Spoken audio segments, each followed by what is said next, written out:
I try to be objective with all of my sports coverage, and listen, Jacy Sheldon objectively should be suspended for this play. I just don't know in what world, in what universe you watch that play back and you go, that was a basketball play. She was trying to make a basketball move, especially with all the angles of this. The outcry is growing deafening, and frustration has reached a fever pitch as fans across the basketball world call for accountability.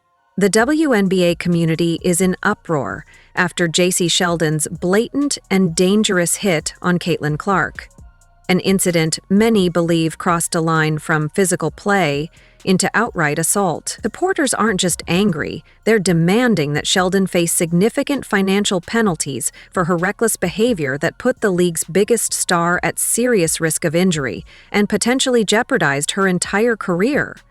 Sheldon was clearly targeting Caitlin Clark most of this game, and that is, that comes from a function of, she guarded her in one-on-one situations a lot up the court, and then rolled into a lot of doubles in the half court, but there was talking and chirping all game, and for me, it was punctuated by Caitlin Clark's final play before she came out of the game, where she stares Jacy Sheldon down, essentially demonstrates, she's like, if you poke me in my eye, I will shoot it in yours. And she crosses her, finds the favorite spot, free throw line extended from the logo area, big fuck you three to Jacy Sheldon, yells at the Connecticut bench, yells at the crowd.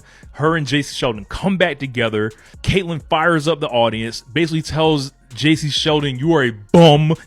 The outrage is blazing across social media and sports forums like wildfire, with fans demanding that the WNBA hit Jacy Sheldon with a hefty fine to finally make a statement. If the league refuses to shield its biggest draw with fair officiating, then the punishment needs to hurt where it counts, financially.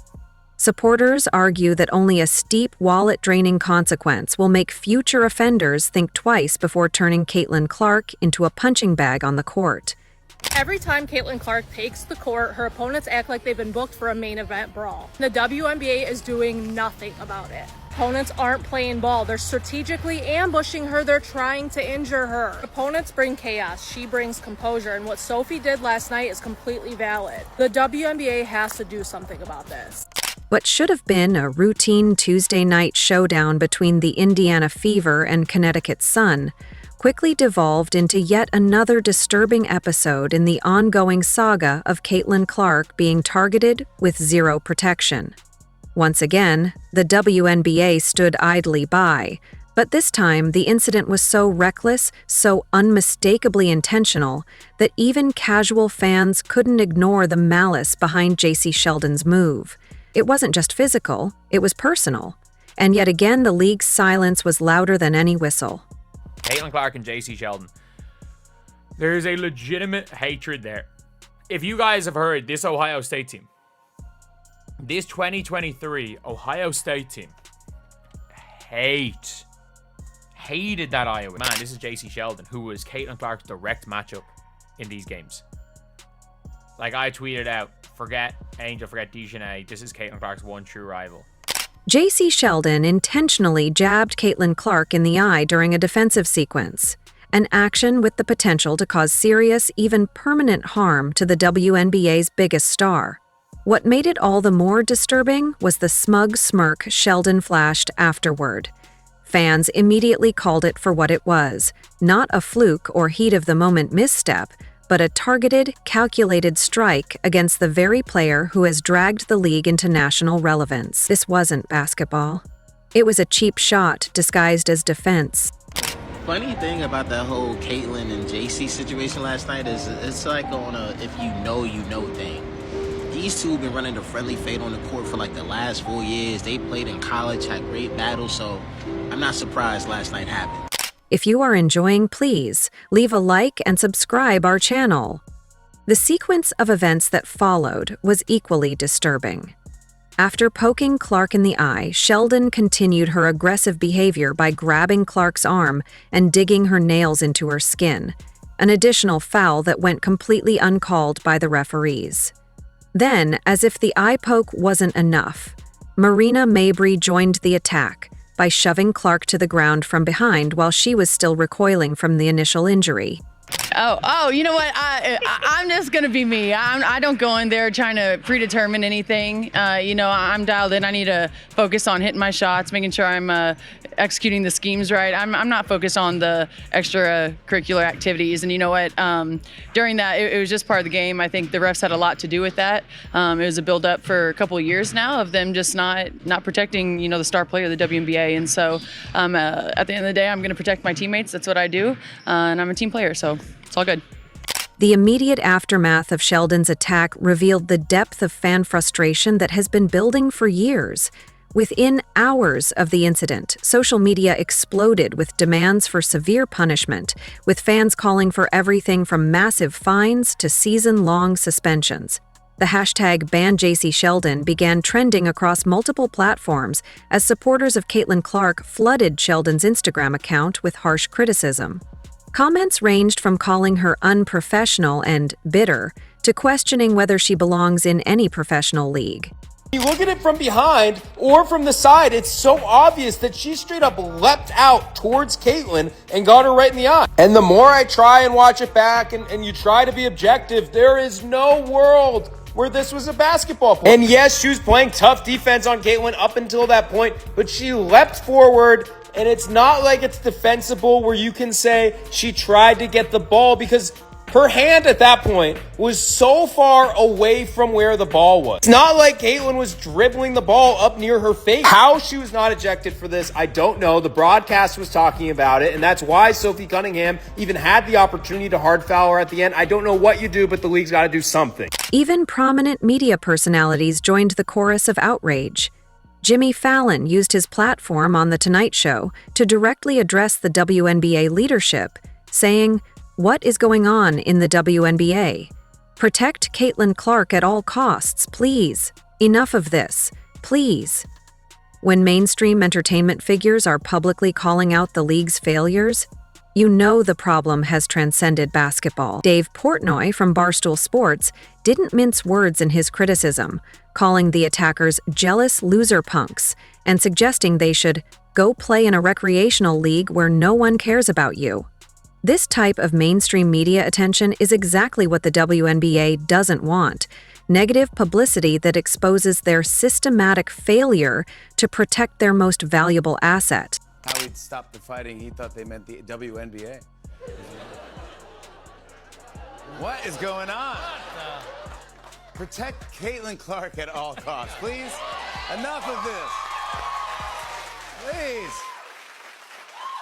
To understand why fans are demanding such severe punishment for Sheldon, you have to understand the astronomical value that Caitlin Clark brings to the WNBA.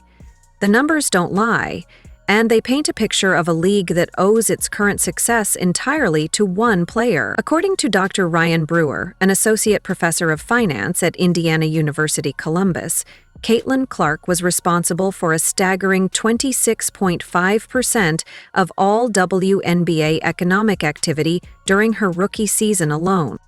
To put this in perspective, that's more than a quarter of the entire league's financial success, tied to a single player who was making just $76,535.00 in her first year. Brewer's projections for 2025 are even more mind-blowing. He estimates that Clark could generate nearly $1 billion, 0 cents, in total economic impact for the WNBA this season. That's billion with a B, a number that dwarfs the entire previous history of women's professional basketball. When a single player is responsible for that level of economic activity, allowing her to be targeted and potentially injured becomes not just morally wrong, but financially catastrophic. Listen, bring Caitlin Clark to the NBA right now, because the refs ain't gonna protect her. She only got one teammate, and that's her, who gonna do something about it. Like, yo, yesterday, that's malice in the palace activity. Call for it. That y'all should have been throwing hands all over the place. How do you get poked in the eye, then get thrown to the ground, and then you receive a technical foul? And don't none of your teammates want to step up, fight, squabble, none of that. They just looking like, yo, it's been, we know that y'all been targeting Caitlin Clark now. Now, I'm even watching. I'm like, hold on, what? Like, how are y'all letting this happen? How are y'all not protecting this girl? Now, she clearly is a superstar, right? But there's plenty superstars in the WNBA, and don't none of them get treated the way Caitlin Clark get treated, no? Y'all gonna mess up and ruin the whole numbers, your ratings, your all that, if y'all don't have Caitlin Clark in y'all's league. So y'all better start acting right. I'm telling you. The WNBA's response to the Sheldon attack has been nothing short of pathetic. Sheldon received a flagrant 1 foul, which carries an automatic fine of just $200, 0 cents. Marina Mabrey's technical foul was upgraded to a flagrant 2, resulting in a fine of $400, 0 cents.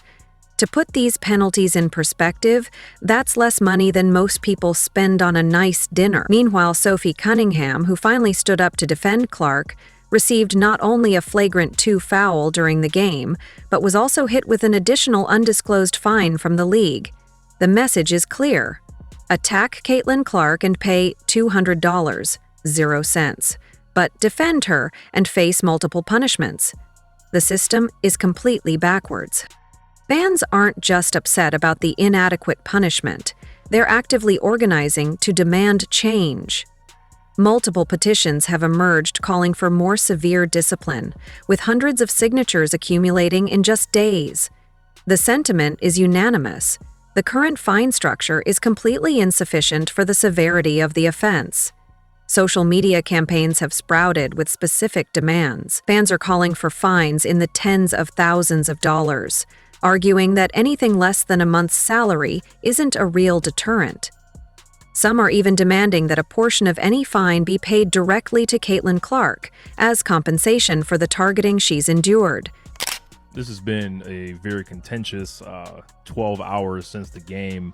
A lot of people on ESPN saying ridiculous things, like Monica McNutt saying she had no problem with Marina Mabrey's foul. And I look at that in comparison to the Sophie Cunningham foul, which I have seen people say has no place in the league, unsportsmanlike, when that actually is a lot more sportsmanlike than the Marina Mabrey one. Marina Mabrey was completely disconnected from the play, had nothing to do with it. There was no play even going on when Marina Mabrey did that.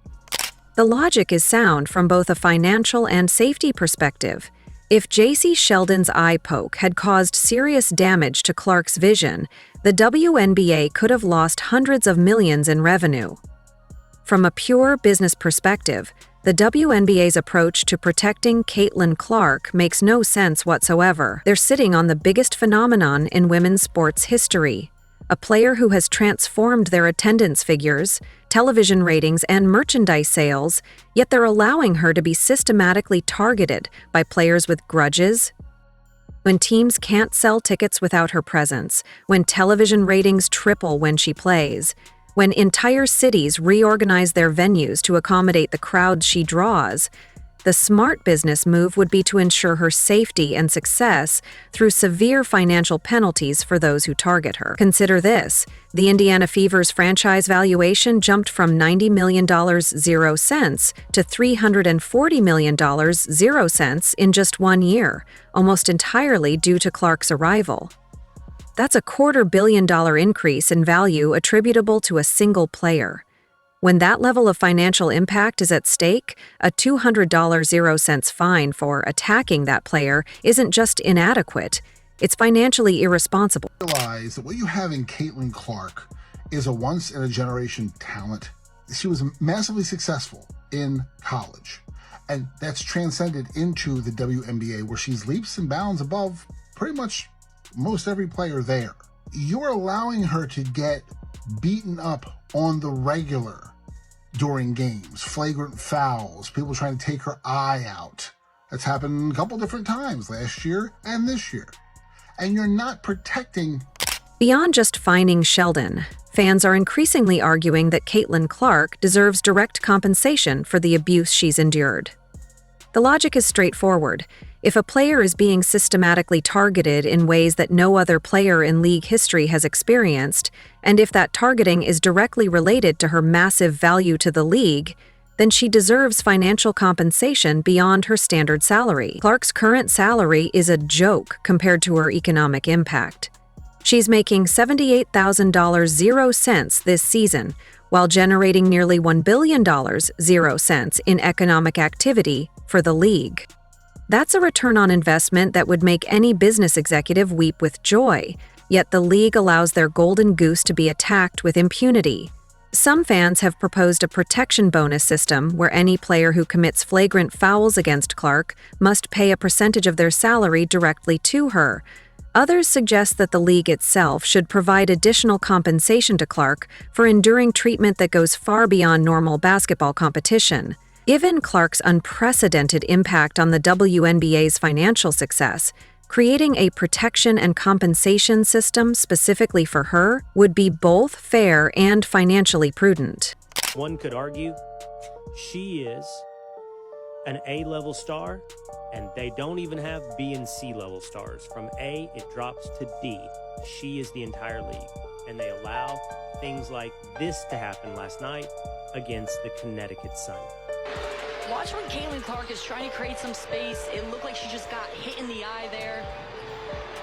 Ooh, and Marina Mabry, I missed that one, Edona. Oh, I missed that one too. Like, it wasn't just a hard foul accident. Like, there's nothing Caitlin Clark has done in response at this point. So what's the point in bowing up into her face? And immediately, I don't think Caitlin's even extended her arm to push her away. Maybe the coaching is, hey, if you're physical with Caitlin Clark, it's one of the only ways to stop her. Yes. So, like, they're all encouraged to be really physically aggressive. But it's hard not to look at this and think there's animus towards her. You got to protect Caitlin Clark. She is the WNBA. If the WNBA was serious about protecting their billion-dollar investment, the fine structure would look completely different. Instead of $200, 0 cents fines that players can pay out of their petty cash, meaningful penalties would involve significant percentages of annual salaries.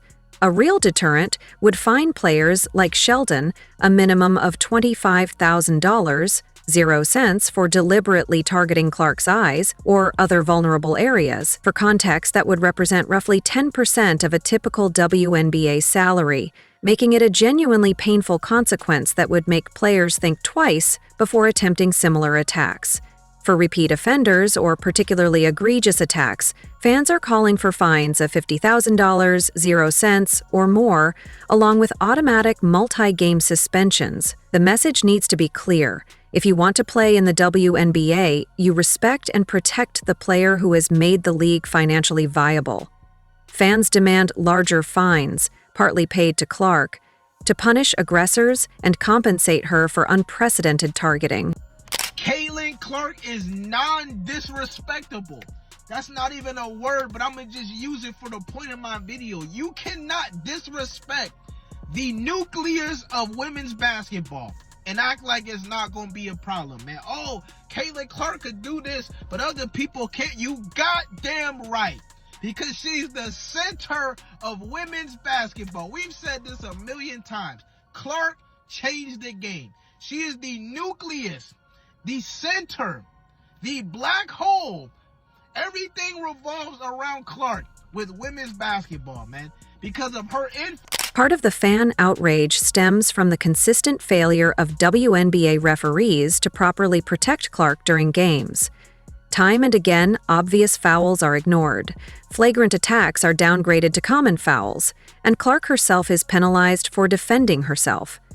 Fans argue that if referees won't do their jobs during games, then the league must impose post-game punishments so severe that they compensate for the lack of in-game protection. When officials allow Clark to be poked in the eyes, grabbed, scratched, and shoved without appropriate consequences, the league office must step in with financial penalties that actually matter. The current system essentially rewards aggressive behavior toward Clark, while punishing those who defend her.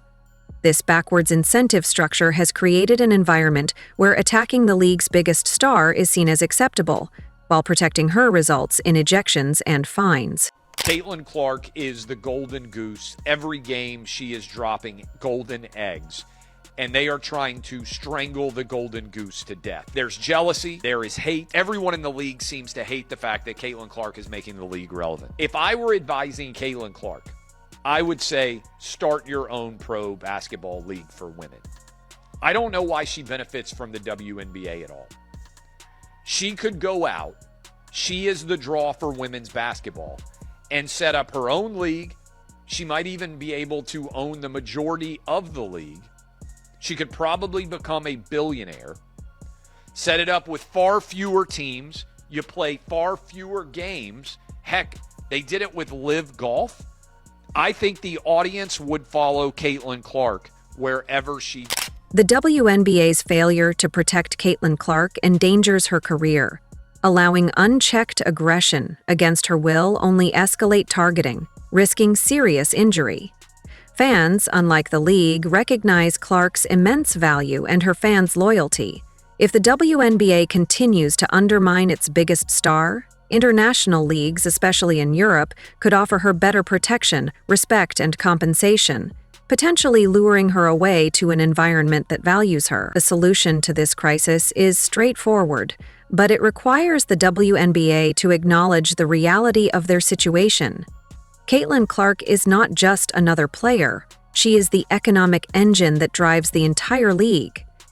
Protecting her isn't just morally right, it's a business necessity that should override all other considerations. Jacy Sheldon's attack on Clark should result in a fine of at least $25,000, 0 cents, with a significant portion paid directly to Clark as compensation. This would send a clear message that targeting the league's biggest star comes with severe financial consequences. Additionally, Sheldon should face a multi-game suspension to drive home the point that such behavior won't be tolerated. The WNBA must protect Clark with stricter penalties for flagrant fouls against her, acknowledging her economic importance to the league. Referees who fail to protect her should be replaced. If you enjoyed leaving a like and subscribing, more videos are on the screen now.